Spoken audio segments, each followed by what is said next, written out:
This is the Sargo 28. In fact, this is a brand new model for this year. There was a Sargo 28 before, but they have reinvented it. In fact, it's got a completely new hull. It's slightly longer, it's slightly wider, and it's a bit more spacious inside. Now, these are built in Finland, and the ethos of these is all about practical, fast, easy boating. And in fact, they're probably best described in a way as a fast commuter. Although there is accommodation on there, as we'll see, what they use these for mostly is commuting in and out of the islands around the archipelago in Finland, and for that they're brilliant. They're a good sea boat, they're an all-weather boat, and they're just a great thing to go charging around in almost irrespective of the weather. And they're very, very practical. You can see things like the thick rubbing band that comes around here and around here. So it's all designed to be very tough and take the knocks. This particular version is an Explorer version. What that means is it's got the black rails all the way around it rather than the stainless steel like the boat next door. That's owner choice. So you could have that one with these or that one with these. It just depends what you want. The other thing you've got on here that's worth mentioning is down here, because this is very much an indication of how practical these are. You've got this here, which gives you direct access to the outdrive. So if you ever had a problem with it, then you can reach it to maybe get a rope off it or something like that if you managed to snag one. We'll head on inside. This has changed slightly, so they've put a bit more seating into this area. I think I remember rightly that wasn't there before, it was just the side ones, and they've made these lockers here a bit bigger. So it's just little practical details just to make things a little bit easier on board. We'll head on round. There's a big opening window here so you can get loads of ventilation through the boat, but the way into the cabin is actually to go down the outside. Let me take my shoes off a second. There we go. It's very much a walk around boat. You can see you can access all the way around this, and we'll do that in a minute, but let's go inside first of all.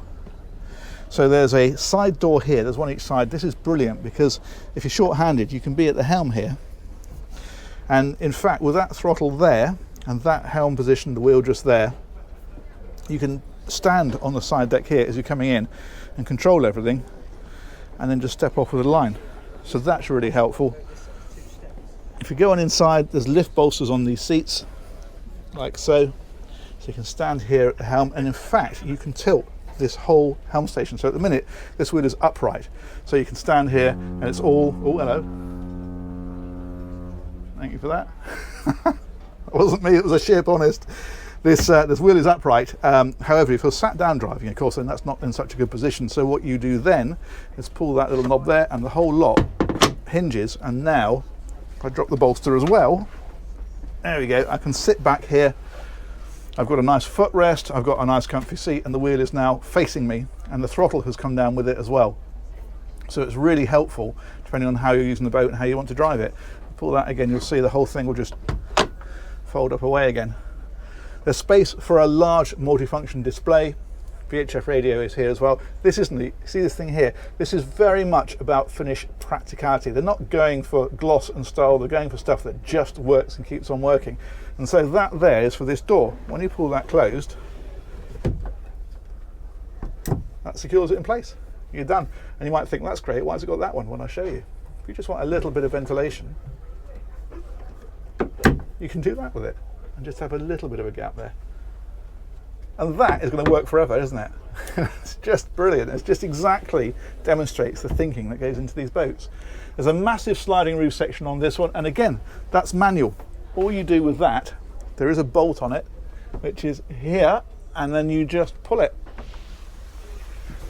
and it's closed. It doesn't get simpler, does it? Let's open it again. Fantastic. So in here what you've got is, if I drop that one down a moment, there's seating all the way around the back. This again is kind of that fast commuter style, because you've got the two seats here, you can get another 3 or 4 people sat around here, and you're all up, great view out, be able to talk to each other and just carve on down the coast. But actually, if you're using it as more of a cruiser, well then you've got the table that swings out into the centre here. What if that seat swivels? I've got a feeling it might.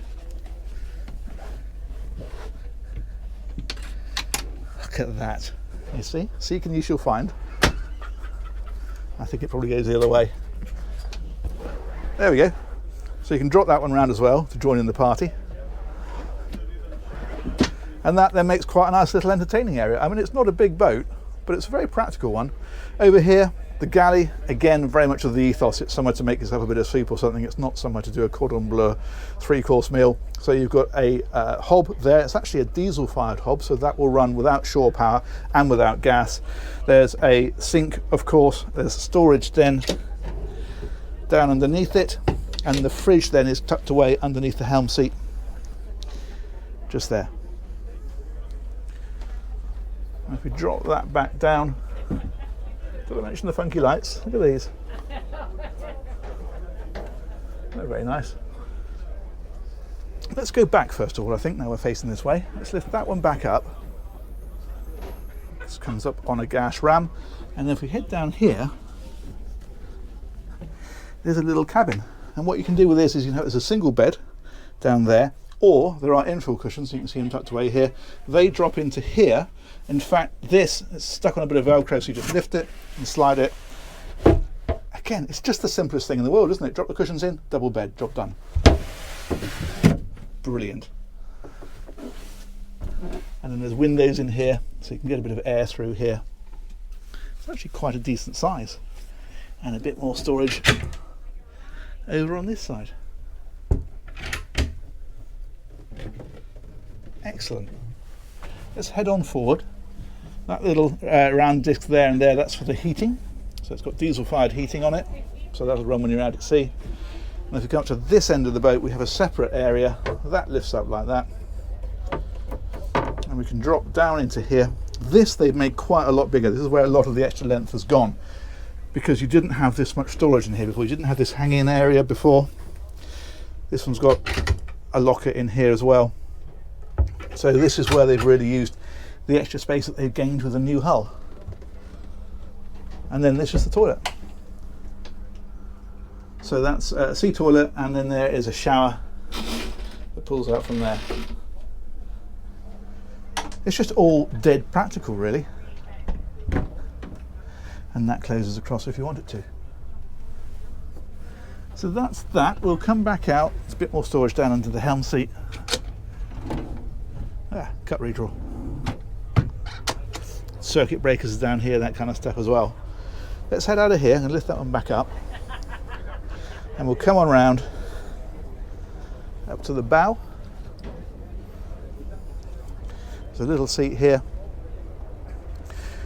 Finnish boats always have this open pulpit, and the reason for that is because what they do with these a lot is put an anchor out of the stern and then nudge the front against the rocks, because they have a lot of rocky islands, and that means you can just step straight through and onto the island. That's why the anchor is offset. You can see it on all of them, they're the same. It's a perfect example of if you go for the other option. So this has got the grey around here and the dark rails, and this is just all white. So it just depends on how you specify the boat when you buy it. Come down this side. There's the other side access door, and then we can come right on back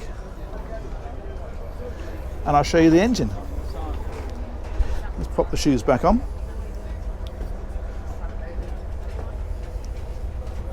The engine is under my feet. In fact, these silver discs here are in order to put a table into here so you can sit around here if you want to, and I'm going to show you that next. The other thing, in fact, this particular boat's got, it's an option, but this is the standard roof to here, which is very similar to the boat next door, but this has then got the extension, so you've got more protection over this area if you want it. And you'll see there's a rail in here, that's so that you can put a canopy around here. It just drops straight down as well, so you can enclose this area, which is nice. Again, that's an option, it just depends how you want to specify the boat. Then if I come back here and lift this fellow, I'll discover that I need to release this catch first. Let's try again. There we go. And there's the engine, single engine on this boat. This is a D6 340. Now that's giving the boat probably about 34 knots flat out, cruising at about 28 and about 250 miles of range. Now that's pretty decent performance, and the thing with it is, these are very good hulls on these boats, so the idea is not only is it fast, but it's able to keep that speed up. However, if it's not fast enough, you can go up to a D6 440, and that's taking past 40 knots, so if you want more performance, you can have it. And again, it is very Finnish in here, all very practical, very well laid out.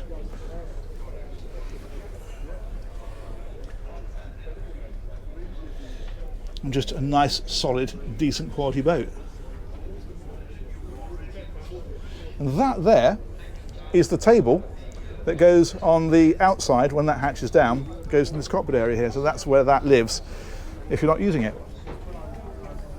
A lot of thought gone into these. Those are the table legs underneath there. Cool, huh? Let's drop that one back down carefully.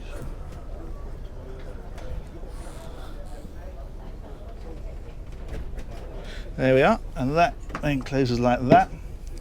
And I think we'll walk right up to the bow.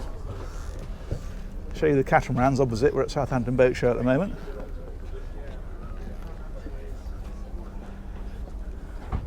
There we go. I'm going to sit here and say huge thanks to Sargo Boats UK. I'll put a link to those guys in the description, and huge thanks as ever to you guys for watching. Let me know what you think of this one. I think it's a brilliant little boat. As I say, it's not a boat for spending weeks and weeks aboard, but it is a really capable offshore machine. We'll catch you on another one of these very soon. Take care. Bye-bye.